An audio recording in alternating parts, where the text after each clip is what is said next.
your mother? It's time for another episode of Birds with Friends. Just a trio of feathery brethren weathering any season to see the Eagles eat teams like Scrammy's top with cheese. It's Philadelphia. Bo, Sheil, and Zach kicking it. Cooler than 3 penguins till Zach runs off with his valet keys. He's a real nuanced goose. Pull up a branch, get loose. It's time for some juice on some Birds with Friends. The early bird gets the worm, but prefers getting turned like a turn on some Birds with Friends. Bo, Sheil, and Zach coming at you with stats and things flapping their wings Statistics, on. they can be like bathing suits. What they, what... Finish it up. Sometimes you gotta take them off. What the hell? What they show is revealing, but what they conceal is vital, right? So... This episode is presented by BetMGM, the exclusive betting partner of The Athletic. Sign up at betmgm.com using the promo code TheAthleticPod. Hello, everybody, and welcome to Birds with Friends on a Tuesday evening. Bo Wulf, Sheil Kapadia, Zach Berman, Marissa Morris here to talk about the 4-6 Eagles, the resurgent Eagles, the best offense in the league. We'll find out. Sheil, how you doing? I would say my big picture thought is this is a time to enjoy your Sundays, enjoy your viewing experience of this team. I mean, there's going to be many days, weeks, months to think about who's the long-term answer at quarterback. Is Nick Sirianni the guy? The state of the franchise, how they're going to use the picks. But they've sort of rescued this season from a first, I would say, 7 weeks where, it was a lot of hate watching. It was a lot of feeling like you wasted your time on a Sunday. I mean, think of all the Eagles games you've watched in your life, to the sickos in the chat and those listening, and how many times at the end of that day in the evening, you're just like miserable. Like, oh my gosh, that was terrible. Now you have a team that for the last 3 weeks, I'll throw that Chargers game in there. That was a good game. That was an entertaining game. The offense did some things so that they're on this sort of 3-week run where they've been entertaining. They've won a couple games. I would say they're more likable probably to fans than they were earlier in the season. So that's kind of my thought. Enjoy, you'll be looking forward to Sunday. On Friday, if you see some friends, you'll be talking about the Saints game. During Thanksgiving, you'll be talking about the Eagles without it just being like, oh my God, I hate this team. I hate this franchise. And so I would say just sort of embrace that part of the NFL calendar right now. Well, I think that's an appropriate sentiment around Thanksgiving, and I think my natural follow-up to you, Sheil, would be, what's your take on using the word buttholes in a podcast? Well, I do have notes from the last show, and Zebra, you walked right into that, my friend. I mean, I thought, I think Bo was setting you up there, and I didn't think you were going to take it. I thought that it's actually not even what I was thinking. But. Oh, you weren't? Oh, okay. That is the excuse. I do agree with Zach that that's the most famous. If there are a couple of people texted me, excuses are the house are the bricks that built the house of failure, as a popular one. Jeez. Man, that's a little intense for the Kapadia household. Yeah. I mean, we didn't use any of these, but anyway. I agree with Sheil's sentiment about this team. And I do think that's important to keep in mind, because if you think about the last decade of Eagles football, the teams that, I'm not saying the best teams, but the teams that were the most fun, I think, for the fan base were when they were on their way up, right?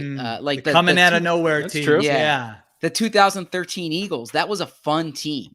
They didn't do it. They lost in the first round of the playoffs, but they started the season slow. They were what? They were 1-3. Nobody wants high expectations. They go on that run. Yeah, and then conversely, the teams that have been most vexing to fans have been the teams where they either had the high expectations or they were really good and they knew they were good and they thought they could just turn it on.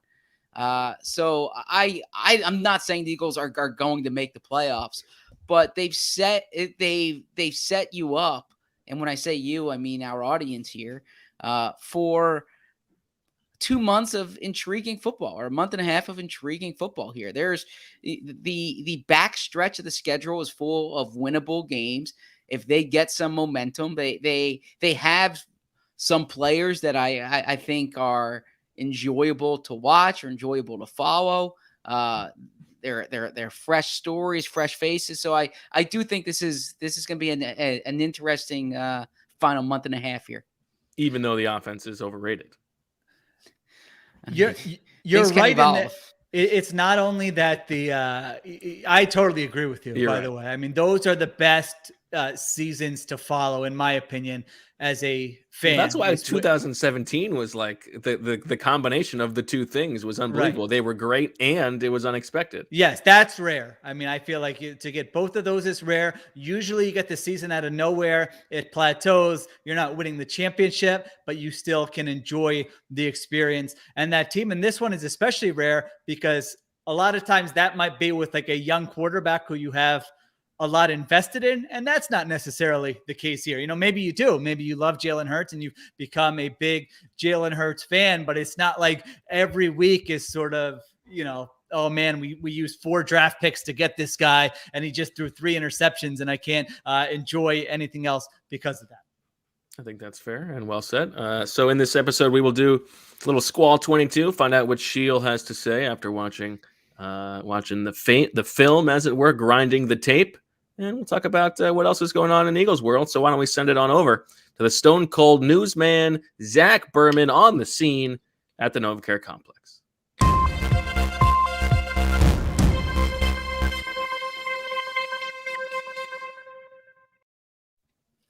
Dallas Goedert is in the concussion protocol.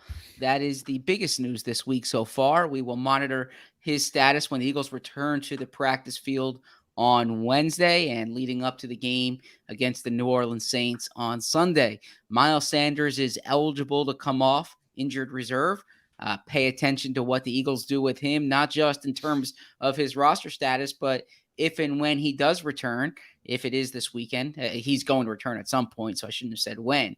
But, I'm sorry, I shouldn't have said if. But when he does return, pay attention to how much they're going to use him. If he reclaims his role as the unquestioned number 1 running back, or if there is a committee there, that is something we can discuss. Otherwise, not much as far as news or reaction. There aren't many big prevailing stories this week. It's a team that has a little more juice, and they were off. They were off Monday. They were off today. They return tomorrow for their first day of work this week. Thank you, Zach.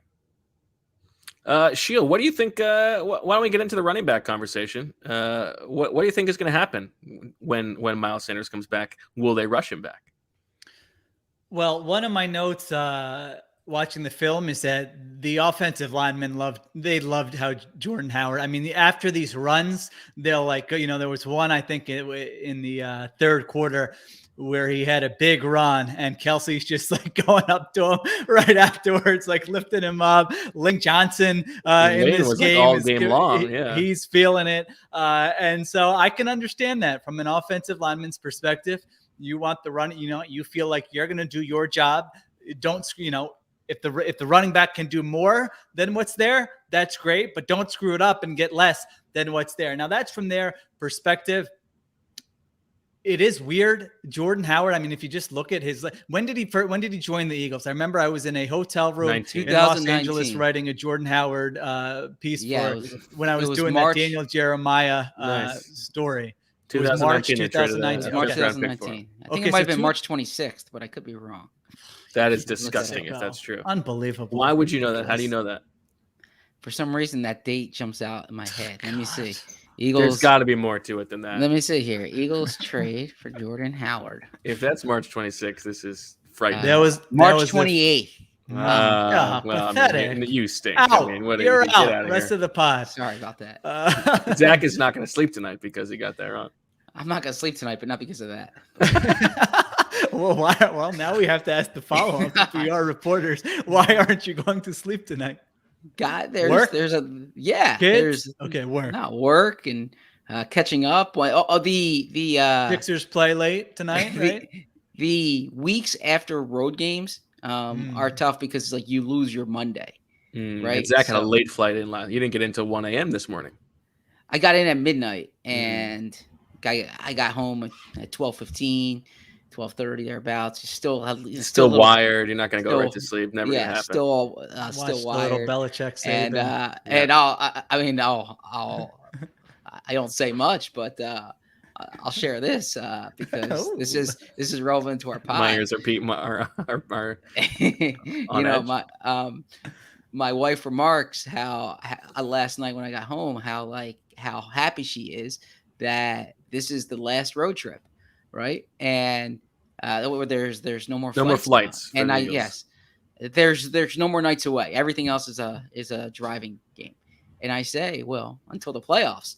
And she's not a football fan, right? So she had been operating under the assumption that based on the way this season had been going, that this was going to end the first weekend of January. So it was one of those, oh no, they're making the playoffs. I was like, well, we don't know. We'll see. We can discuss it tomorrow.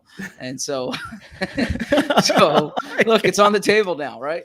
Yes. Yeah. That's a good, I feel like the demographic in which the expansion to a 7th wildcard team is least popular probably does have to be wives of NFL reporters. Okay. Or husbands. Or husbands. Yeah. Spouses of significant others. Jeez. Yes. All right. Yes. But the demographic that probably likes it the most are spouses of mistresses NFL players. Spouses of NFL players, right? Because that playoff bonus is a little easier to obtain right now. That's true. Especially when you're planning a wedding. There you go. Look at that.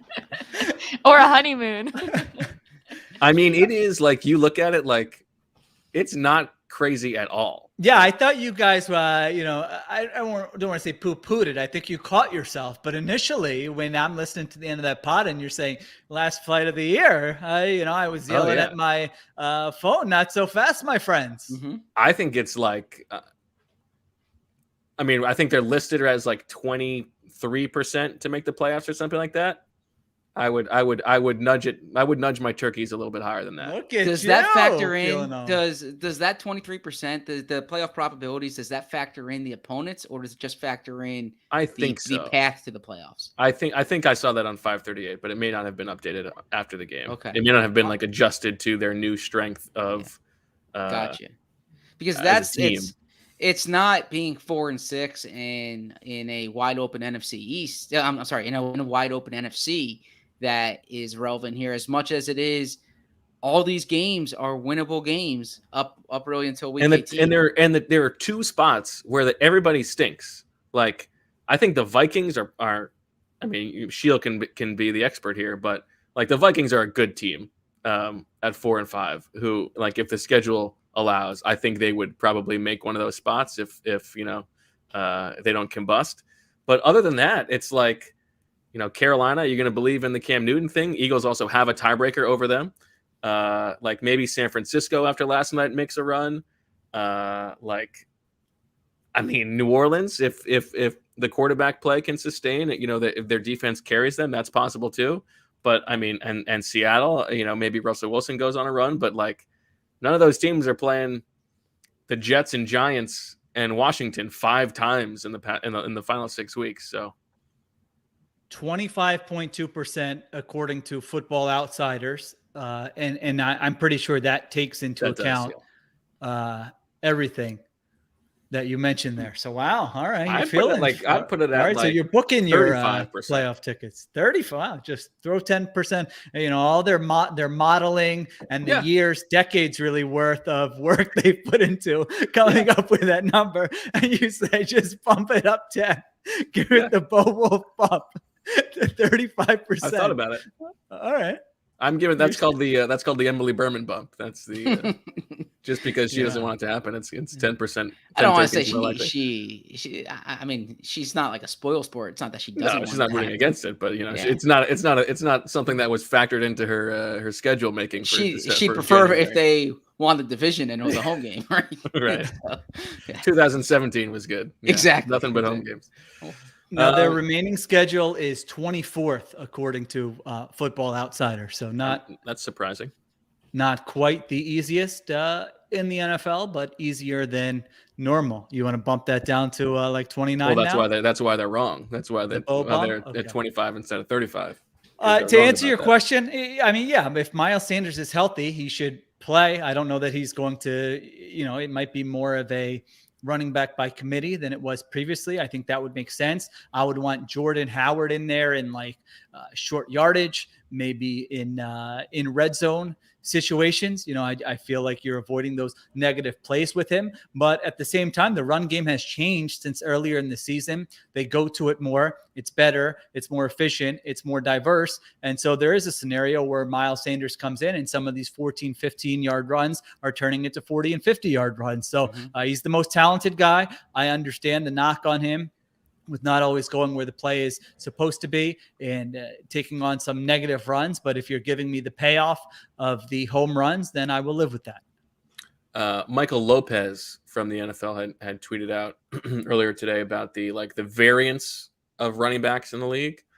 And Miles Sanders is the most hit or miss ball carrier, including quarterbacks and guys who qualify in the entire league.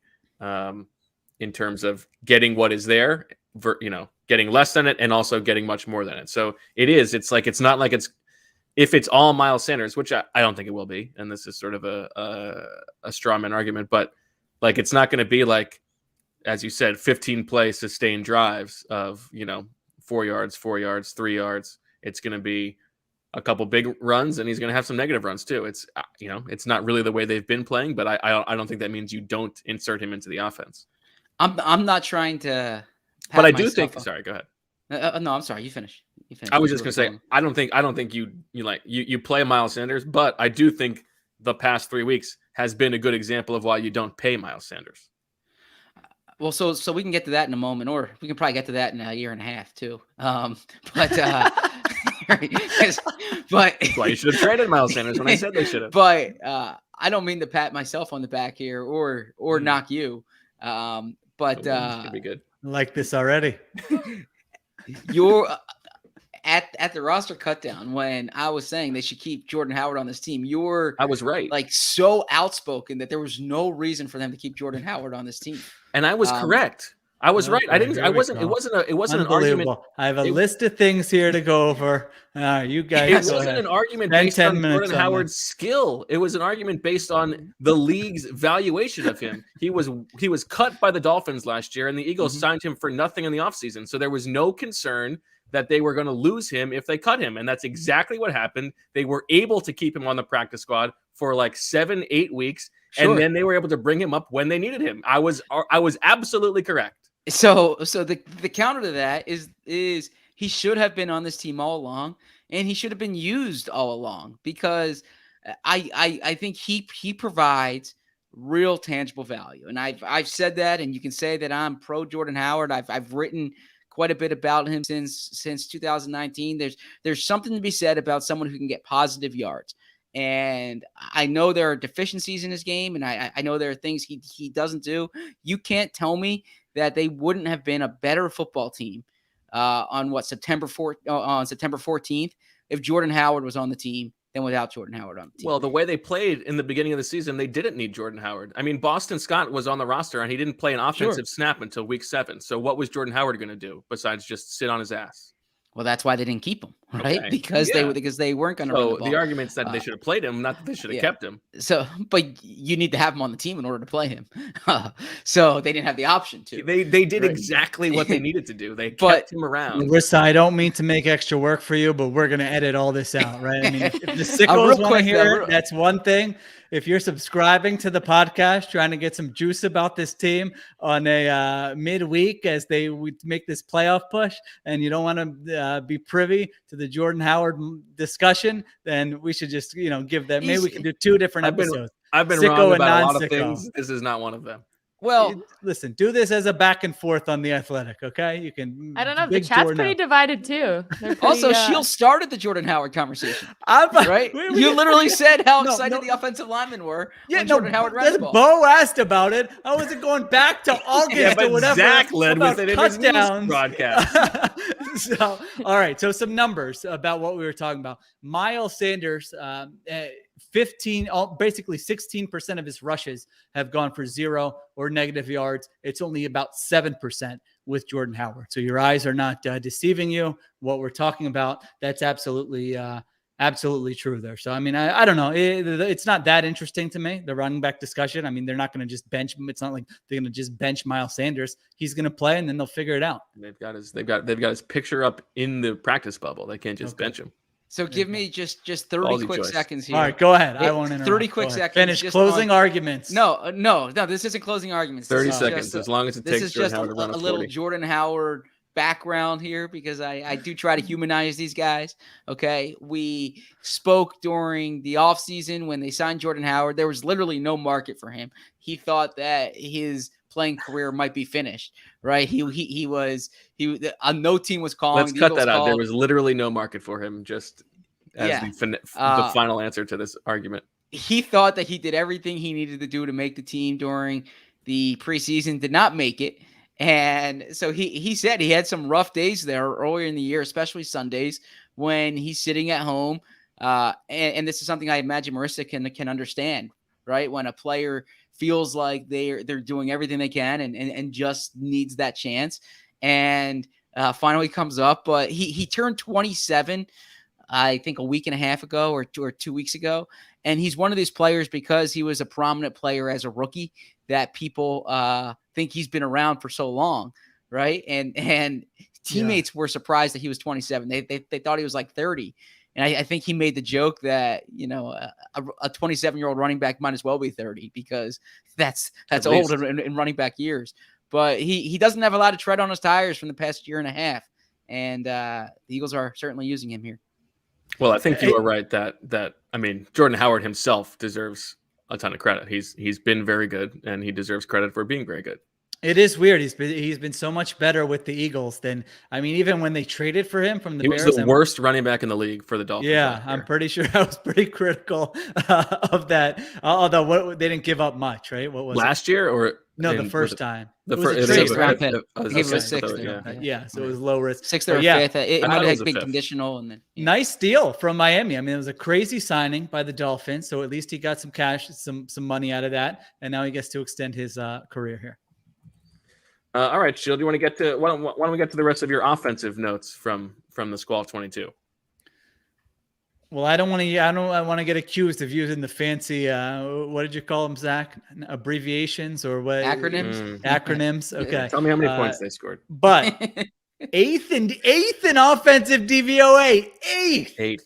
When's the last season they were this high in offensive DVOA? 13th passing, season, 4th rushing.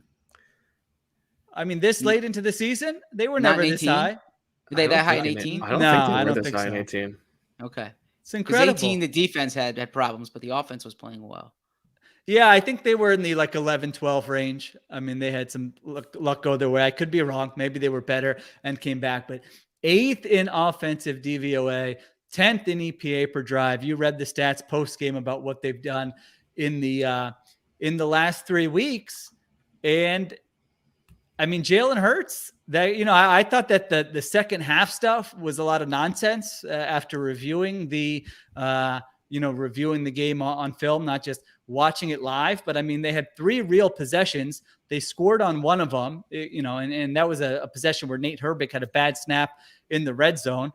They have an interception, and then they have his only snap of the game.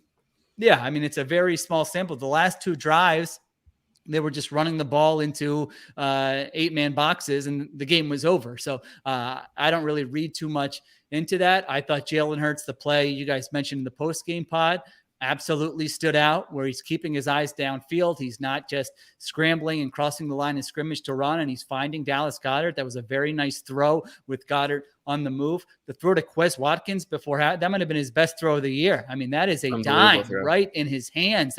What a huge play that would have been if he catches that ball. I mean, his numbers would look totally different. So after the game, Hurts said his best throw he thought was when he was the completion to Rager, because he was about to get hit.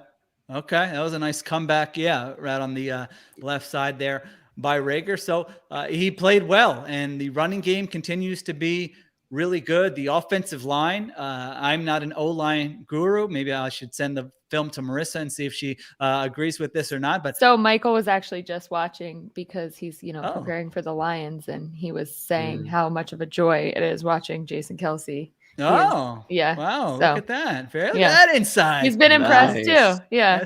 I feel like Jason Kelsey is an offensive lineman's offensive lineman. Yeah. They like Yeah. watching him and appreciating him. So of course he has been solid, and it was good that he didn't go down. I thought Lane Johnson had maybe the best game for an Eagles offensive lineman all season. I mean, I'm not a guru, so I don't you just watch it and are like, did the guy, but when a guy's just tossing people left and right, like he was doing, I mean, he was moving them out of the way. He was fired up. Brandon Thorne tweeted out the links where Lane Johnson had 3 different first down signs. And like by the end, he's just going nuts there. He's always loved when they get in those drives where they're just running the ball, and he's dominating. So that was absolutely good to see as well. I don't know what else I had here. Landon Dickerson had a couple issues in pass protection, but that's okay. The run game was, everybody was good in the run game. Some Jalen Hurts thoughts here. 23 quarterbacks have started at least 9 games. I think there's some stuff we're taking for granted with Jalen Hurts, basically. 23 quarterbacks have started at least 9 games. 2 have turned the ball over fewer times than Jalen Hurts. Yeah. Like he doesn't. He should have maybe had a couple more in this game, but yes, I mean he has been one outstanding more. at that. No, he had a bad fumble, and he should have thrown another interceptions get dropped. A bad fumble. Landon Dickerson's getting smoked there. He's getting hit for his arms getting hit. He doesn't have to fumble the ball. He can hold on to the ball. Getting ready to throw. I mean, even the interception, I thought you were a little harsh on him with the interception. It was a bad throw, but it's not like I don't know. If you're looking at percentile of stupidest interception to totally bad luck, I would put it in the middle somewhere. I mean, you got to lead you don't have to force that throw. I don't know. Listen, he let it rip sometimes. He was listening to the pod. I've been so impressed by him, but by the way he's improving, and that's why I don't want to say frustrated me, but I never understood when these questions would come up why you had to have your mind made up on Jalen Hurts in like October or November, right? The samples this season provided that type of sample size to evaluate him, to see if he can improve. And I'm not saying he's the guy going forward. What I am saying is that this is why he has the chance, and this is why any type of judgment or needed to be reserved until there was a reason to make that type of judgment, because you want to see him improve. And that's what jumps out to me the most is the improvement that he's making from one point of the year to another point of the year. I mean, those reps are gold. Like you can't evaluate him without seeing what happens once he gets all those reps. And I think I at least took a little bit of that for granted because he had played so many games in college, right? That maybe the reps wouldn't make such difference for him. That was probably silly. Who knows? And to your point, Zach, like, is he the guy or not? I think, doesn't really leave the door open for door number 3, which is give him, he can be the guy for next year. And then that just because you decide that there's no quarterback in the draft or the price for a veteran is not right entering next year, you want to see what he can do after making this leap in year 2. What kind of leap could he make next year? That doesn't mean that he's your quarterback in perpetuity. Like, things change. Well, that's so. The thing. I just want to respond here. I'm seeing in the comments. I certainly don't want to see him hypocritical. I think the Justin Fields questions were entirely relevant on draft day because you had a decision to make. When I say I said you did not have to make that evaluation of Hurts being your guy on October 1st or November 1st because the season played out. I absolutely think it was a relevant conversation in April because you had the opportunity to get somebody else. But then once you commit to seeing him this year, you commit to seeing him this year. Yeah, I don't think there's anything wrong with that. The fact of the matter is the odds of Jalen Hurts being the guy, like in terms of you don't have to look for another quarterback, were very low going into this season. They might still be, they're still probably pretty low in terms of I'm talking about the guy who you're just building around. Don't worry, you're not even looking for anything else. And so I don't think I think the Justin Fields conversation was one that was absolutely relevant. And I don't see anything hypocritical about what you said. Totally. What Bo said, you should always be looking for Patrick Mahomes, Kyler. I mean, whoever you want to name, the person who's going to get you to basically the divisional round, the title game, year in and year out. Those guys. What'd you say? You said Jordan Howard. But those guys, it's hard to find those guys. And so you don't just throw up your hands and say, well, like Jalen Hurts doesn't have to be evaluated just on that. Is he in that class or is he a bum? Like there is a middle ground that most teams in the NFL, probably 2/3 of the league, are currently in right now, and he's on a rookie contract. So yeah, I mean, in terms of ball security, in terms of his rushing numbers, which I wrote about in my column today, theathletic.com/birds with friends, of course, you can get a discount if you don't subscribe yet. I don't know what you're doing, but holiday season, go get yourself a subscription with that code. I mean, his rushing numbers are, I feel like the way he does it doesn't stand out. I mean, we've all watched quarterbacks where you're like, wow, this guy is dynamic and tearing it up as a runner, and there's highlights every week. That's not the type of runner he is. It's weird, but you look at his numbers compared to Lamar Jackson, and they're very similar through the first 10 weeks of the season. And in some cases, yards per carry, success rate, Jalen Hurts has actually been better than Lamar Jackson. And we have a bigger sample, even if we go back to last year, that this guy is a very efficient, effective runner. He's on pace for 930 rushing yards. Just because Lamar Jackson blew up the record books, that's really hard to do for a quarterback, even in this era. He hasn't missed time because of an injury. Has he been on the injury report? No, he's had a good point. A few nicks here and there, but nothing serious. So he's been durable. That's been a non-issue. You know why? He doesn't take a lot of stupid hits either. I mean, he doesn't do stupid stuff. He's not throwing the ball with his left hand. He's not doing backhanded flips while he's in the grasp of a defender. He's not, unnecessarily holding on to the ball and getting crushed. He decides what he's going to do and he does it. Are there times when he leaves the pocket too early?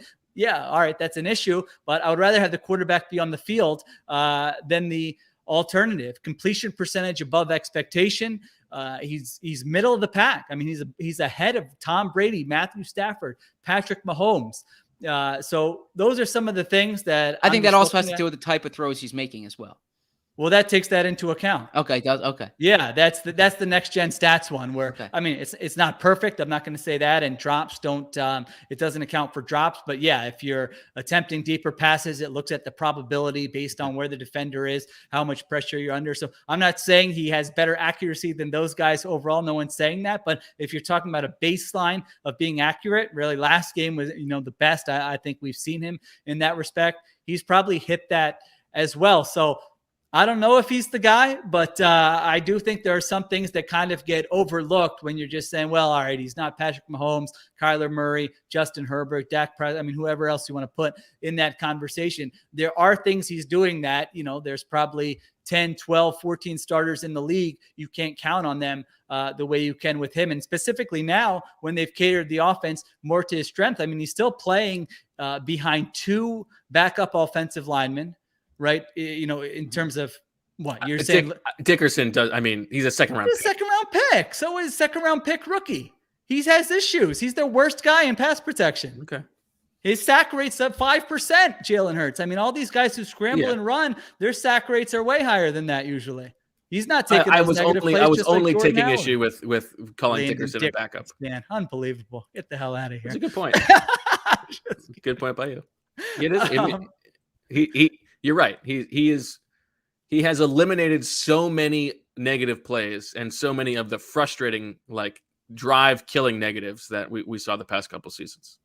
Even last game, Dallas Goedert goes out. I mean, he's got Devontae Smith, and who does he have behind that? It was just like the last quarterback who was here got every excuse week after week after week. Oh, the front office screwed him. He's got no one to throw to. They're playing with backup offensive linemen. Oh, you remember every week? Oh, there was a little Carson Wentz backer would put out a little video. Oh, look at this receiver. Do you remember any video clips of a receiver running the wrong route this year? And that's why Jalen Hurts made a boneheaded throw. So just think, let's take all that into account when evaluating.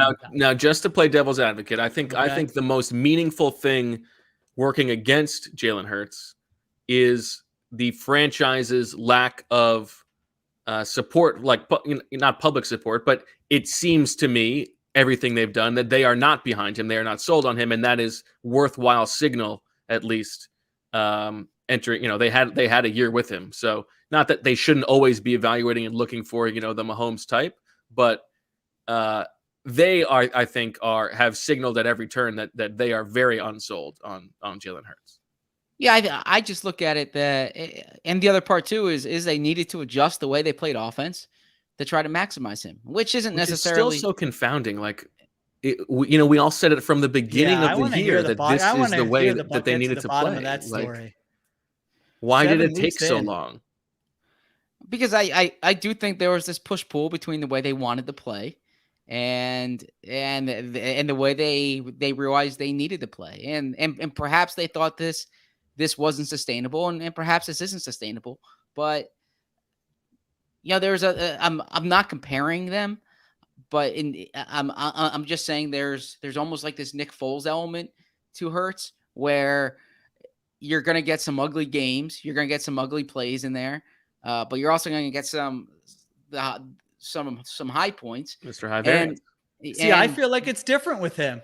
But players I was gonna say, like, teammates like playing with him too. That's the other thing is that to be true. Yeah, guys, there's no way to measure this, but people rally around him, and they did that with Foles as well.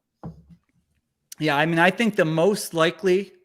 So if this continues to go this way, let's say they're somewhere slightly above average, their offense. They end the year maybe 13th. I don't know. I mean, maybe it'll be higher. They're 8th right now. It's 10 weeks. So who knows? But, I agree that you should always be looking for the guy, but I don't know that guy is going to exist in this draft. Maybe he does, and we'll feel differently in the spring, but it wouldn't be the worst case scenario to maybe you trade down one or two of those picks. You're accumulating draft capital for the next year. You're adding talented players. You don't need to go out and add a middle of the road quarterback. I mean, maybe, who knows? Maybe this thing will go down the tubes and we'll be having a different conversation in 2 months. That's possible too. It could go in either direction, but let's say he's middle of the pack, competent to slightly above average. You don't need to go out and make a big quarterback move for somebody who might be mediocre. I mean, I would not be giving up 3 first-round picks for a Russell Wilson if you're comparing that, compared to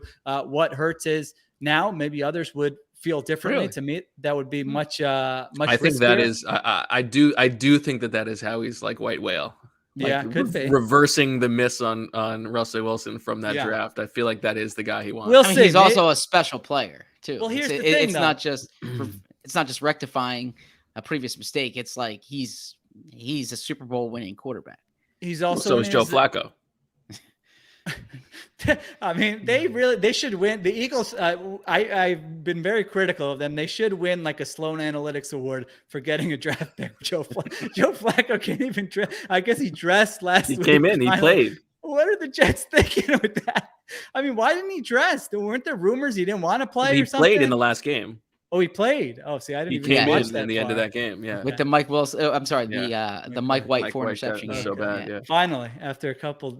Well, what happened with Flacco was supposed to start, and then Mike White had the game of his life, and they just rolled with White. But Flacco was also like slow to get after the trade. He took like 3 days to get up. Yeah, with something weird, like he said he had to move, but like he lives in South Jersey. Marissa, what do we got on that? It took him like 5 days to make it up 95. He was walking from Audubon Hardware.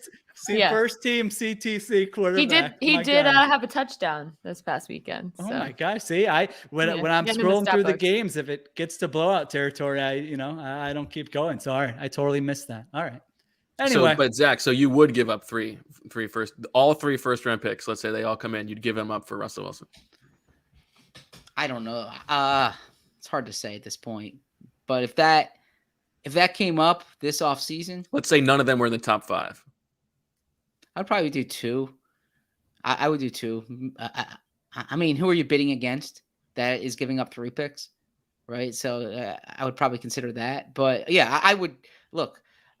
I would rather have Russell Wilson than Jalen Hurts. And I would rather have 30. I would rather have Russell Wilson than Jalen Hurts and 2 first-round picks. I mean, Russell Wilson changes everything. So that's but I would rather have Jalen Hurts and a pick than any of the quarterbacks in this draft. Like and I say that I know they don't have to 32, make that Russell Wilson decision is. yet. I know they don't have to 33 make later that this decision month. yet, but I wouldn't, based on what I've seen so far from Jalen Hurts and based on what I've seen so far from these college quarterbacks, I wouldn't say that player is better than Jalen Hurts. Like I'm spending the number 10 overall pick on this rookie to unseat Jalen Hurts. I wouldn't do that. So if you're talking about Russell Wilson, yeah, that I will die on that hill. I think if Russell Wilson's on your team, it changes everything. You have a chance to win the Super Bowl when Russell Wilson's your quarterback. That's my opinion. I think it's fine to draft a guy if you see that ceiling and you think he can be one of the top 5 guys for a long time. I think it's perfectly fine to draft that quarterback. Right now, it doesn't seem like there's that guy, but a lot certainly. That's what I said. As of right now, based on what I've seen so far. Yeah. Yeah. I mean, with Wilson, it's tough because if he plays really well down the stretch, then they're probably not going to want to trade him. And if he doesn't play well down the stretch, now are you worried about that you're trading for a declining player who's 33 years old? And do you really have the talent around him to compete for a Super Bowl in the next 3 years? So I don't know. I think it's moot. I mean, he's got the no trade clause anyway. And I think there are going to be bidders that are probably all going to be in the same neighborhood, but who knows? I just, as someone who wants to have the longest view in the room, I feel like maybe Jalen Hurts as a young guy is better than Russell Wilson as an old man, but who knows? I mean, how old is 30? He's 33. He's going to be 33. So you're looking at probably 3 years where you can, if you think he's fine, 3 years where I just don't think, I just think that like the Eagles should be taking advantage of this opportunity to actually reboot the young talent on the roster, and trading 2 or 3 first-round picks for Russell Wilson certainly would make them much better in 2022, but how long is that going to last? Like, you have a chance here to really restock the cupboard. 5 years?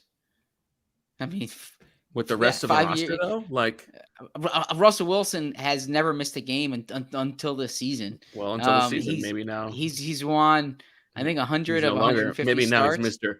Limited. He's won 100 of 150 starts. Prolific quarterback. It would depend on the price, Again, this is a conversation that for us to have in February, that's right. Let's see. 16th. Yeah, you're right. Let's see how the next 2 months go. And just to close the book, Zach was correct earlier. The Jordan Howard pick was a 6th that could have turned into a 5th, but it did not turn into a 5th. Oh, I thought you were admitting defeat on whatever. No, Zach was incorrect about the argument, but he was right about the pedigree. So never argue against Zach when it comes to facts about Eagles past. All right, let's take a little. Hold break. on, I have one more offensive note here. There was a screen to Boston Scott. Oh, should have been a touchdown. Yeah, but you know what I liked? What I really liked about this, it was a screen in the second quarter. It looked like Jalen Hurts made a check at the line of scrimmage. They got exactly what they wanted. Devontae Smith makes a little block on that play, and he was like so upset that it didn't score. All right, listen, this is some body language doctor stuff going on. But you know what? You look for the little stuff. That's what it's all about. That's really what the All-22 is for. Yeah, he was jumping up and down. He was so he was upset that they didn't score a touchdown there, which I think says something about a guy. The play isn't even to him. He's just throwing a block there. He's not going to get any stats for that. And he was visibly frustrated and bummed that they didn't score. So if you want to look at that, I posted that clip on my Instagram at Sheil Kapadia. Oh, people seem to like a little Eagles clip on Instagram. I don't know. Maybe there'll be more where that came from. Okay. Just don't pull a Tubin. All right. Was that wasn't even Instagram, first of all. I don't think. I don't know. It's still good advice. Okay. Yeah, it is good advice. Thank you. Without that advice, who knows what might have happened. All right. Let's take a break here from our sponsors, and we'll be back on the other side. If you're looking for ways to skip the trip to the post office and dodge all that hectic holiday shopping traffic, why not save time and money with Stamps.com. Stamps.com lets you compare rates, print labels, and access exclusive discounts on UPS and USPS services all year long. It just makes sense, especially if your business sends more mail-in packages during the holidays. Whether you're selling online or running an office or side hustle, Stamps.com can save you so much time, money, and stress during the holidays. Access all the post office and UPS shipping services you need without taking the trip, and get discounts you can't find anywhere else, like up to 40% off USPS rates and 76% off UPS. Going to the post office instead of using Stamps.com is kind of like taking the stairs instead of the elevator. Just going up a couple of floors, sure. Take the stairs. Walking up 30 flights a day, you could use a break. If you spend more than a few minutes a week dealing with mail and shipping, Stamps.com is a lifesaver. You'll save so much time and money, you'll wonder why you didn't start sooner. Save time and money this holiday season with Stamps.com. Sign up with promo code BWF for a special offer that includes a 4-week trial, free postage, and a digital scale. No long-term commitments or contracts. Just go to Stamps.com, click the microphone at the top of the page, and enter code BWF. When the moment for intimacy arrives, you need to be ready. Roman ready. Whether you've been in a relationship for years or are just getting started, having the confidence that comes from preparation means you're free to enjoy the moment when the moment comes. Even though you are far from ordinary, the truth is that ED is really common. In fact, 52% of guys aged 40 to 70 experience some form of erectile dysfunction. Go to GetRoman.com/BWF now to speak to a U.S. licensed healthcare professional about erectile dysfunction and get $15 off your first month of treatment. Roman Ready is confidence personified. It is the self-assurance that comes from knowing you've prepared yourself for the moment when intimacy arrives. Roman's system is completely confidential and totally discreet. No big logos or labels or packages. A U.S. licensed healthcare professional will work with you to find the best treatment plan. If medication is appropriate, it ships to you free with 2-day shipping. The whole process is straightforward, convenient, and discreet. Go to GetRoman.com/BWF today, and if you're prescribed, get $15 off your first month of ED treatment. Make sure you're ready to have confidence and control this fall. Roman Ready. You're listening to ZB and the Wolf on BWF USA, where it's not about the calls, it's about the...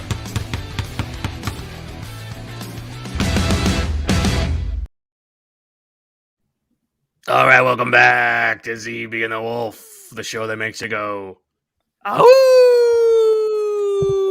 You know what time of the week it is, everybody. It's time. It's Kapadia time. Sheil Kapadia from The Athletic, senior national writer. Sheil, how you doing?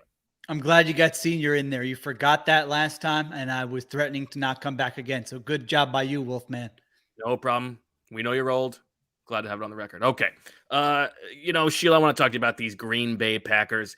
Aaron Rodgers. I like to call him Errant Rodgers because all of his opinions are all over the place. Okay, the guy's a nut job. We know that. It's been established. But on the field, what did you see from his comeback, that big game in the snow? I like to think of myself as a critical thinker like he is. I want to hear what you had to say.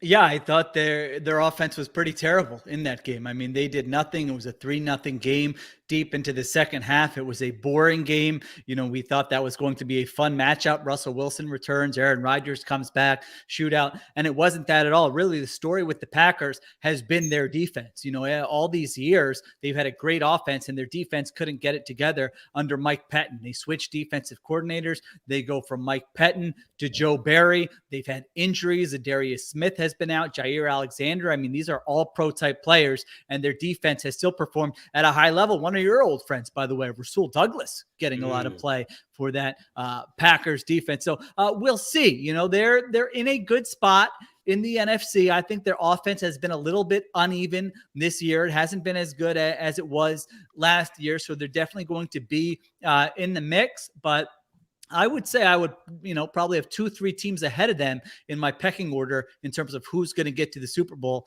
out of the NFC. Rasul Douglas, Chandon Sullivan, all they're missing is Sidney Jones for a Super Bowl, baby. Yeah, tell me about it. Sheil, I got to tell you a story. A few years ago, the Wolf man got me into Is this this about Bob Huggins? Oh, no. I got some Bob Huggins stories for you, but we'll Sorry, talk go about those ahead. off the air. But a few years ago, the Wolfman got me into this fantasy football craze. My idea of fantasy football was always when the NFL came out with Thursday night and came out with an 18 game or 18th week. More football was my fantasy. But he told me I should do fantasy football. And I had Derrick Henry on my team, and I was so excited. And then all of a sudden, Derrick Henry goes down, and I'm thinking that's the end of my team. That's the end of the Tennessee Titans. But the Titans keep winning. What's going on over there in Nashville? Yeah, I thought you were going to go your idea of fantasy football had to do with Jennifer Love Hewitt. I'm glad you kept it clean. I know you have some young listeners here. Don't get them started on Topanga. During the day here. The Titans are in a great spot right now. They have 8 wins, which is 2 more than any other team in the AFC. I believe they have the easiest remaining schedule in the NFL. I mean, they play the Texans twice, they play the Jaguars, and they play some other dumpster fire team that they're going to be double-digit favorites over. So it's a different-looking team. That was not necessarily the most impressive win against the New Orleans Saints. They benefited from a very so-so sketchy roughing the passer call at the end of the first half, which would have resulted in a Saints interception. Instead, the Titans end up scoring a touchdown, but they figured out a way. Their defense is a lot better. Another one of your old friends, Jim Schwartz. I know you guys thought he retired last year. He's actually been a senior advisor for that Titans team. And any coincidence that their defense finally gets it together and is either mediocre to slightly above average here? Jeffrey Simmons playing well, Harold Landry, Danico Autry, nice veteran. So their pass rush has played well. They're in great shape. They just need to survive. I mean, if they just win those games they're supposed to win, that's going to be 12 wins right there. You get one more, that's 13 wins. You're probably going to be the top seed in the AFC. You're going to get a bye. And the favorite national reporter of your show, of my show, Diana Rossini, reported last week that people in the Titans organization think Derrick Henry can come back in January. So you get that bye, all of a sudden you're hosting a game in the divisional round, maybe King Henry returns, and you're in very good shape. So impressive job by Mike Vrabel and that coaching staff. All right, ZB and the Wolf talking to Sheil Kapadia from The Athletic, senior and national football writer. Sheil, I got your take on the Packers in that game. I want to ask you about the Seahawks. Russell Wilson comes back. I call him Russell Stillskin because he's a little weirdo. And what do you think about these Seahawks? Do you think there's a chance that this is the last season we're going to get to see Mr. Unlimited in Seattle? It could be. Last week we talked, and I think I felt like the Seahawks had a good chance to get back into the playoff mix. I'm not giving up on them yet, but he certainly was not himself. I mean, he was missing throws. He had 2 terrible interceptions. I didn't think he was moving great. They couldn't call plays with Russell Wilson under center because they thought it would aggravate his finger injury. So they're really trying to figure this out. They made an offensive coordinator change in the offseason, and the truth is the offense hasn't really been good going back to before Russell Wilson's injury. So they've got to figure some things out. Now, the NFC is wide open. Can they sneak in there as the 7th seed? I'm not giving up on them yet. But, man, if that doesn't happen, absolutely something has to give there in Seattle, whether it's Pete Carroll moving on or whether it's the Seahawks trading Russell Wilson. There are a bunch of dopes, a bunch of nitwits who thought that the Kansas City Chiefs were done. I read all these stories on my phone. I don't know how these stories came up on my phone. Someone must have sent them to me that said the league has figured out Patrick Mahomes. Well, I figured out Patrick Mahomes. Patrick Mahomes is a good quarterback. What do you think, Sheil? Yeah, you've been riding that for a while. I'm with you, ZB. See, what I hate about the world of football analysis now, it's like the Chiefs lose a game 2 or 3 weeks ago, and everyone's thinking they've got to figure it out. Oh, the Chiefs are done. Teams are playing with these 2 deep safeties. They can't figure it out. They're cooked. Forget about them. And then the Chiefs have a game like they did Sunday night about the Raiders, and those very same people are like, oh, I guess the Chiefs are okay after all and know how to figure out cover 2. Like, relax. facts. All right. There's a truth in this. I know you guys like a little bit of hyperbole, but the fact of the matter is the offense was struggling. I mean, they had 3 or 4 games that were absolutely below league average in terms of offensive performance. And so they come out Sunday, they play well against the Raiders. The Raiders don't really play those coverages with 2 deep safeties. They are a single high safety team. And Patrick Mahomes has a very good game, throws for 400 yards, 5 touchdowns. I'm not convinced that they're totally fixed. I think they're still going to have some issues the rest of the way. I think as long as you have Mahomes, you have Kelsey, Tyreek Hill, and Andy Reid, the fact of the matter is the most likely scenario is that you figure things out and your offense is going to be very good. So I think that's going to be the case. But I'm sure, 2 weeks from now, their offense will struggle. Then the same people will say, oh, I thought there was nothing wrong with the kid. Get your story straight and don't delete tweets. That's what I have to say.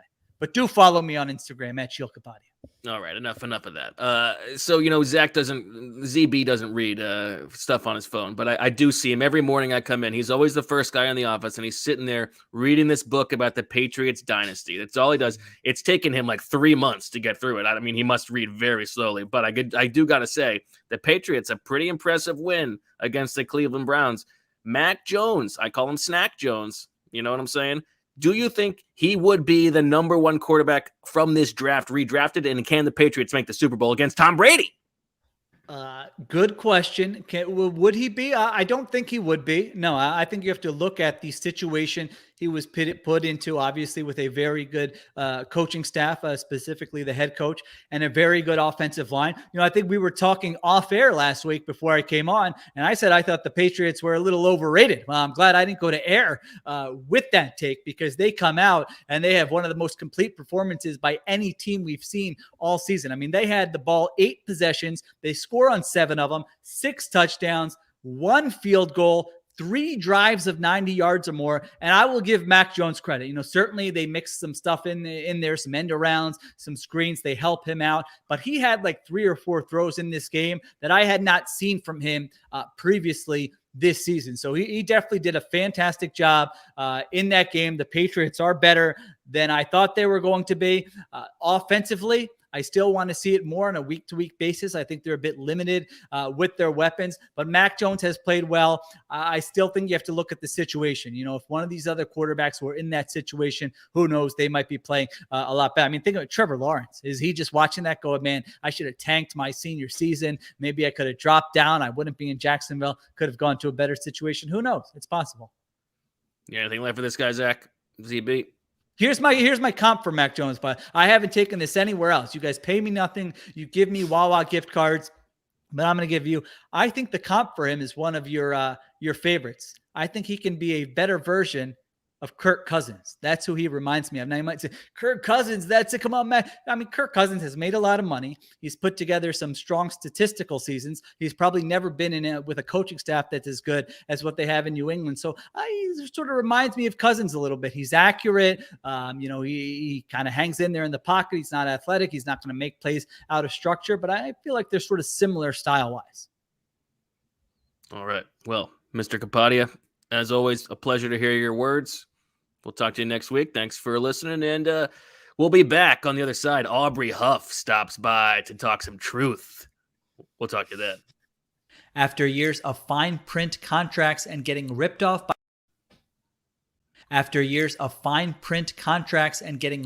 by big wireless providers, if we've learned anything, it's that there's always a catch. So when I first heard that Mint Mobile offers premium wireless service starting at just $15 a month, I thought, what's the catch? But after speaking with them, it all made sense. There isn't one. Mint Mobile's secret sauce is that they're the first company to sell wireless service online only. By cutting out retail stores, there's no crazy overhead costs that get passed down to you in the form of mystery fees. Instead, Mint just passes on sweet savings direct to you. For people looking for extra savings, Mint Mobile offers premium wireless for just $15 a month. All plans come with unlimited talk and text and high-speed data delivered on the nation's largest 5G network. Use your own phone with any Mint Mobile plan and keep your same phone number along with all of your existing contacts. And if you're not 100% satisfied, Mint Mobile has you covered with their 7-day money-back guarantee. Switch to Mint Mobile and get premium wireless service starting at just $15 a month. To get your new wireless plan for $15 a month and get the plan shipped to your door for free, go to mintmobile.com/birds. That's mintmobile.com/birds. Cut your wireless bill to $15 a month at mintmobile.com/birds. This podcast is sponsored by BetterHelp Online Therapy. Check out betterhelp.com/theathletic. The best way to think about therapy is through a bunch of analogies. We get our cars tuned up to prevent bigger issues down the road. We get annual checkups and go to the gym to maintain physical wellness and prevent injury and disease. We do chores regularly, well, some of us like me, maybe not like Bo, to avoid a giant mess of a house and roaches. Going to therapy is like all of these. It's routine maintenance for your mental and emotional wellness to prevent bigger issues down the road. Going to therapy doesn't mean something's wrong with you. It means you're investing in yourself to keep your mind healthy. BetterHelp is customized online therapy that offers video, phone, and even live chat sessions with your therapist, so you don't have to see anyone on camera if you don't want to. It's much more affordable than in-person therapy, and you can start communicating with your therapist in under 48 hours. Why invest in everything else and not your mind? This podcast is sponsored by BetterHelp, and Birds with Friends listeners get 10% off their first month at betterhelp.com/theathletic. That's BETTERHELP.com/theathletic. You guys know Julio Lugo died? I did. I didn't see that. That's too Wow. bad. Okay. How you guys doing? Doing well. Okay. Why don't we turn over to the other side of the ball? Get the defensive Squall 22 report from Dr. K. Yeah, I feel like I don't really have a ton Special here. K? Can we call you Special K? Sure, you may. Okay. Clark Kellogg, you know, I think he's had that for a while, but you know, if you want to steal it Clark from him, Kellogg give it goes to by me. Special K. I think so. Isn't that right, Zach? I wasn't aware, but I'll take a look for it. All right, then it's definitely no. Maybe he does Special K. If Zach wasn't aware. It was more of a continuation, I think, of trying different things like they had in previous weeks that hadn't worked well. And this week it worked a little better. I still think it was plan A, plan B, and plan C was to get the front four to pressure the quarterback. And if that happens, you're going to look good. And if it doesn't happen, you're going to look bad. I thought it happened in this game. I mean, their pressure rate was their third highest of the entire season. And so I think some of their zone coverages, it felt like they were not covering grass as much. They were matching the receivers. Don't cover grass, cover ass. That's a little bit if more. I was a defensive coordinator, that's my teaching point. Pair and a spare, ass over grass. So that's what I would say. That's it on the defense? Did you? Yeah, think, I mean, I know you're going to say I'm a defense hater. You're going on and on. Did you think they were I'm actually not sold that they solved anything? I guess would be my Okay. takeaway for this defense. I think they played well, absolutely, in that game. I'm not convinced that they really figured anything out, and this is the start of anything special. But I have been a defensive, a hater on the defense, so maybe that's my biases coming out. So you do think that it's just sticking with they're the mirror and Teddy Bridgewater's bad? That's what They're the mirror. Yeah, they tell the offense whether they are good or not. The quarterback finds it. It's like a crystal ball. That's not really what I'm talking Crystal about. bald eagle, would you say? No, that's different. That's a prediction. No. It's more of like a mirror Litmus on the test. wall. Yeah. Am I a good quarterback at all? And then they tell you. Yeah. Did you think they pressed more in this game? It seemed like it, but I don't have like number. Right. They did definitely did Anecdotally, early. it felt like they were Yeah. pressing more. But I would agree with that. They were near the opposing wide receivers more than they have been in the past, so that's a good thing. Yeah. I got a hot mean, take question. okay. Sure. Well, what was it? Explain to me the safety rotation. Well, it started. I mean, it was McLeod and Harris for the first quarter and a half, and then it started being Marcus Epps over Harris, and then they started rotating like every other series, not over. And then there was a series where it was Harris and Epps, and McLeod was on the sideline. So I don't know what was going on. Anthony Harris, I asked him about it afterwards. He didn't know what was going on. That's always good. Gannon was asked about it today, I think by Zach. And, he said, there's like different packages we've got for guys to put them in the right place. But it was not like, it didn't seem like it was like situational to me. It wasn't consistent. It was just like, we want these guys all to be on the field. my hot take question that I'm not going to take public. It's just to, between us. Is Marcus Epps the best of the three? No, are we sure that Rodney McLeod is better than Marcus Epps at this point? Right. I mean, are we sure that Anthony Harris is better than Marcus Epps? I feel like Marcus Epps should be out there. I thought Harris was okay. You're down on Rodney? I saw Harris getting killed for that, for the being slow to bring down Okwubanam on the long play. That guy's like super fast. He's like one of the fastest tight ends at the combine. Like it was impressive that he even caught him Harris, at all. Right? Huh? I don't think McLeod brought him down. No, Harris. No, Harris. Yeah. Oh, okay. He said, I thought I was going to give him credit for hustling on that play. Yeah, and they only got a field goal, right? Yeah, I agree. Yeah. Look, I mean, we've killed this defense in recent weeks. They held Teddy Bridgewater to his second lowest completion percentage of the season. They held the Broncos, I believe, to their second lowest scoring output of the season. As you pointed out, they got to the quarterback after failing to do so a week earlier. They forced a critical turnover. If we're going to rip on this defense and it's deserved when they give up 80% to good quarterbacks, we can't just dismiss when they play well as it's a bad quarterback. No one's dismissing. They played. I think they played. It was an 83rd percentile game. I know you don't like the EPA per drive stats, but I don't dislike. You have 13 points, Sheil. I don't dislike. I don't want to be. It's not binary. I enjoy and frankly I value all that data. I just also I do think points matter. That's. I think this is the game they want to play. They bent, but they played well in the red zone, which they haven't done most of the season, and they had turnovers that mattered. A little bit. I thought there was a little Bobo holding call. Did you think that holding call was legit? I only saw it on film. I didn't see it live. Which one? Javonte Williams had a touchdown run, and they called holding. I didn't rewatch that. They called holding on the tight end. The tight end was pumped. Because he really got Davion Taylor on that one. He thought he absolutely just sprung Javonte Williams for this touchdown, but he got called for the penalty. That comes back. There was a blocked field goal. There were some instances where they could have had some more points, but still, again, 83rd percentile game. There were 1, 2, 3, 4, 5, 6 drives where they gave up one or fewer first downs. So they played well. There you go. Maybe there'll be more games like this against bad quarterbacks. You like a Milton Williams? I heard he was getting gassed up a little bit. He didn't do anything in this game. Okay. Did you think he did anything? I mean, he had 2 plays that were fine. One of them, Alex Singleton blitzed. And so, he came in and cleaned up. And the other one, he had a tackle against the run. I thought there were a couple times he got totally moved off the line of scrimmage. Yeah.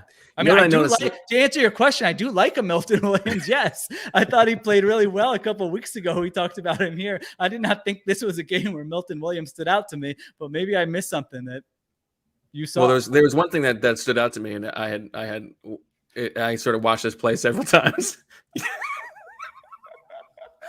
And I hadn't seen the Eagles do this before, but it looked like to me that they ran.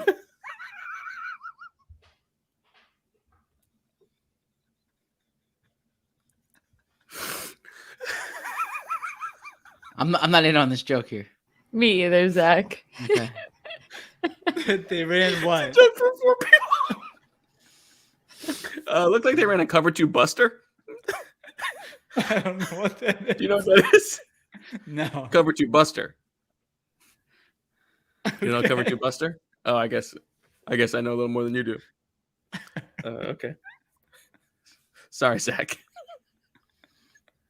I really want to be involved in this conversation. I really want to be involved in this conversation. You have to catch up on your podcast for the week. That's really that's all that is. All right, Sheil, did you have any other notes on the post game pod that you wanted to share? Oh yeah, I do. I thought you guys well, there are a couple things. Let's start with this. Invited to a bachelor party and you said no? Are there any more details to this? I mean, what was that explanation? Who invited you? It was a Twitter DM. It was a group of listeners who sent us a message, and I was hoping to I was hoping to stop by, say hello. Wait, who did they send a message to? Both of you? Both of us. Yeah, to Bo and I, okay. or to Bo and me. Yeah, and and we just weren't in the same area at the same time. Right? Yeah. It would be like if you were in Center City and they were in Fishtown, and it's like, come over to Fishtown. Well, it's not down the street, right? So. And where were they? At a drinking establishment? Yes. Yeah. And what were you doing over there, I was big guy? with my friends. I was in a Unbelievable. totally different part of town. Like I was hanging out with like a 2.5-year-old and a 3-month-old. I mean, I really, was doing work. Actually, I was at a coffee shop doing work. just a terrible job by Birds with Friends. I mean, listen, whoever that was, next time you include me on the DM at least. If I'm not there, he'll head out. We'll do something to. I mean, you're inviting a podcast host you listen to, this Bobo podcast, to a bachelor party, and no one even shows up. Well, wait, no. All right, you couldn't go for 10 minutes, take a couple pictures, send us a message, buy them around. Send us a message on Wednesday. You know. They gave you plenty of time. I thought it was like the day of. No. That's what I'm saying. It was the day of. I'm saying if they sent the message on Wednesday, I would absolutely coordinate it. Right? What were their name? What was the bachelor's name? They never told us the bachelor's name. I mean, you guys just swept it under the rug. You don't have time. But no, they're nice guys and unbelievable. Yeah, really. I appreciate it. I hope they had a great time. I'm probably not the most fun bachelor party companion there, right? I mean, I was transcribing. It's a great party trick. Say, hey Zach, who were the 34 players drafted before Draymond Green? I mean, you could have sent him a video, you two together at the hey, hope you guys have a great time or something. Nothing. We weren't together. We're Sunday you're together. Oh yeah, you don't see each other. I mean, we got a lot of work to do with our camaraderie. I was transcribing Jordan Howard quotes at the time. Okay, so yeah. I apologize to the bachelors. Next time, include me, even if I'm not there. We will do a better job. I thought you guys absolutely, I can't believe this didn't get a mention on the pod. We know Z-Berm's been on a heater. I mean, listeners are tweeting at us saying this guy's on fire. I mean, Z-Berm's Twitter performance on Sunday, I thought should have led the show. I mean, I had friends tweeting me texting me Zach's tweets because of how good it was. I can't imagine I'm the only, group thread that had that. Fantastic. You nailed it. Yeah. I got a few messages. You could take a joke. I got a few Slack messages. It was a perfect tweet, I thought. Great. I mean, all-time. Someone did describe it as an all-time tweet. I couldn't disagree. I mean, I thought it was fantastic. What's funny is I did see Zach, and then he came back over the top. Well, that's not true. Zach came at me first with the Devontae Smith tweet. Come on, funny. The parachute. It's all in good fun. But I did get to see, like, I saw Zach tweeting out or working on something else, like a different joke, and I didn't see him type the actual one, but you came up with a better one. It was very good. Thank you. I don't think two good ones. The Devontae Smith one was fantastic, but then the second one, the parachute. Outstanding. Perfect. I don't think last week was a heater at all. I think I was a little edgier than I would like to be. So yeah, edgy Zach. That's good. It is about entertainment. And then I just wrote down Pitsnoggle. I know it wasn't Pitsnoggle, but that's the West Virginia. When I think of a West Virginia basketball player, Pitsnoggle and Gansey. That's a bad name in my house. But Pitsnoggle was not a first round pick. Why? Pitsnoggle and Gansey, those teams that they beat 2-seed Wake Forest in triple overtime when my freshman year. How about Wake Forest football? What did they win last week? Yeah, are they still undefeated? No. They lost 2 weeks ago to North Carolina, but then they won this week against in the country or something. Where's your Go Deeks pride? None. Unbelievable. Princeton football is the only team I got time for. If Maryland was 12th in the, Marissa we'd have a segment every show. I watched the fourth quarter. I mean, I like a Clausen. Shout out to Princeton, though. You're right about that. Dominating. Big game this week. Big game. Wake's a really fun offense to watch and to learn from. Pete Thamel had a really good article on it a few weeks ago. But if you watch what they do at the mesh point, and I would love to hear Coach Flynn's analysis of this at some point. It's kind of their differentiator. The offensive coordinator, I hope I'm pronouncing it correctly, Warren Ruggiero. But they're putting up points every week. They're creative. I'll say I've been kind of watching Dave Clawson's team since he was at Richmond, and really good coach, really underrated coach, and he's done a good job with that program. Zach told me before Wake Forest hired Clawson that they were going to hire him, and it was going to be a really good hire. Wow. I appreciate you Man's mentioning that out on now. the The pod. heater continues. I have I think he also thought Danny Manning was a good hire, but that's You I have a guys were like strange- for my earliest memories of you two being in a room together were you two talking about Danny Manning. It was kind of like the Okay. Jordan Howard conversation earlier. that can't be right. No, it's true. I remember a media room and talking about Danny Manning. Yeah. What do you want from me? It's my head. You can't tell me what I feel like my earliest Well, I memories know, but that means are. you don't remember us being in a room before I started working for the Athletic. So be it. Yeah. No, I really am into the college football coaching carousel. Like I could probably a little too much. Bruce Feldman can if he looks at his dashboard, I know this is like behind the scenes talk, and he sees his page views. A good percentage of that is just me reloading it. Like bar none, my favorite.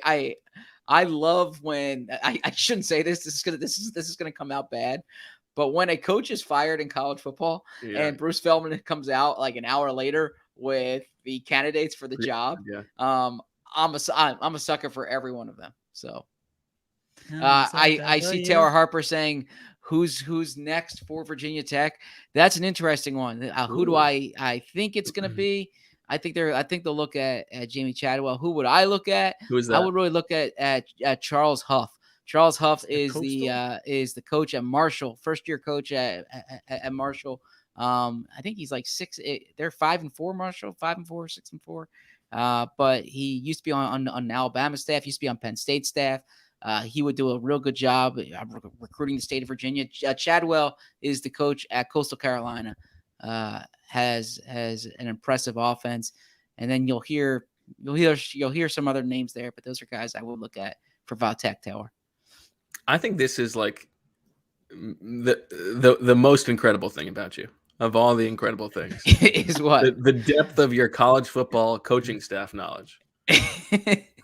I'm nerdy that way, but yeah, like I hate to say this way, but I've always kind of been on the lookout too, ever since I started covering NFL, for offenses and defenses that I'm impressed with in college football, because it always funnels up. What do you think about a Lane Kiffin? A really good offense. Impressed by him is his offensive coordinator Jeff Lebby is a good coordinator, is a real creative coordinator too. But like I think actually I'm going to give Coach Flynn credit here. Coach Flynn said on the pod last spring that if you're not watching Ole Miss film, what are you doing? Like he said, every coach should be watching Ole Miss's offense, and it's true. It's a real creative offense. If there's a reason I should dislike or hate Lane Kiffin, someone could let me know, because I don't know. But in casual observing of this season, I've kind of taken a liking to Lane Kiffin. He was very outspoken in Mississippi about getting vaccinated. He's aggressive on fourth down. He went to Tennessee and was just embracing the role of being this like huge troll, to the point where they're throwing stuff on the field. But I was kind of wondering about, is he going to get another shot in the NFL? Should he get another shot in the NFL? I don't know. Kiffin's a creeper, the truth says. You think the Deeks are going to lose Clawson? It depends what jobs are you're opening. worried. Actually, Clawson. So Bruce Feldman's Valtech article was the picture was Clawson. Clawson was the first name mentioned there.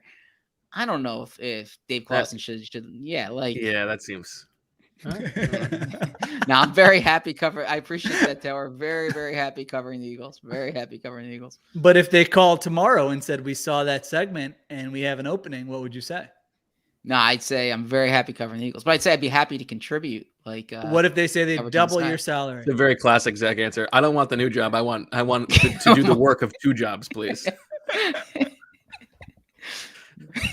Fair enough.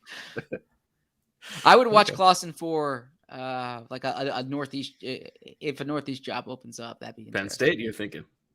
If that job ever opened up, yeah. And then who would Wake hire? Just to get on the record. Josh Gaddis. I mean, how Gaddis, much the are we offensive gonna- coordinator Josh Gaddis. at Michigan, who was Classmate of mine. yeah. So Oh, boys, huh? Oh, yeah, we text all the time.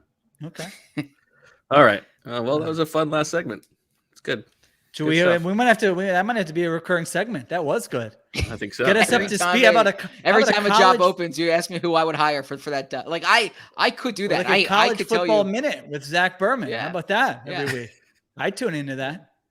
Definitely. Maybe 5 minutes. Why 1 minute? I could be the AD. Like you said, if you're the AD for this school, who would you hire? This is And good. I could feel like, be well, the- yeah, I feel like between the three of us, you could be the search firm to hire every college football head coach, and then maybe Sheila and I can take every NFL opening.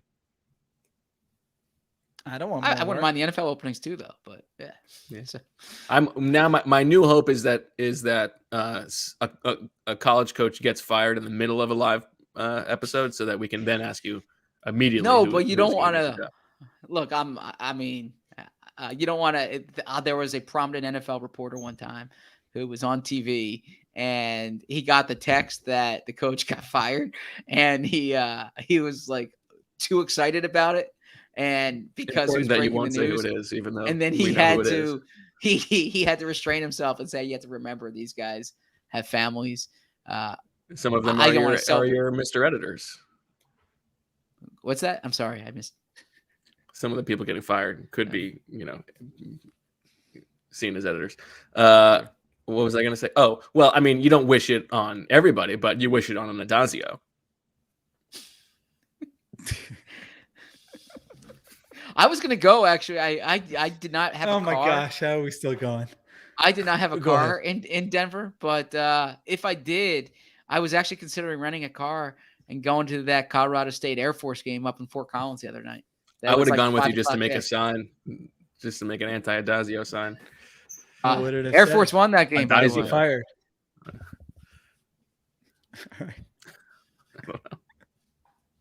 All right. Well, I guess that'll do it for this episode of Birds with Friends. Thanks to everybody for listening. 3:30 on Thursday is when we will be back live on YouTube to preview Sunday's game. A big game now. I mean, they win this game, they're in the playoffs if the season ended against the 5-4 Saints.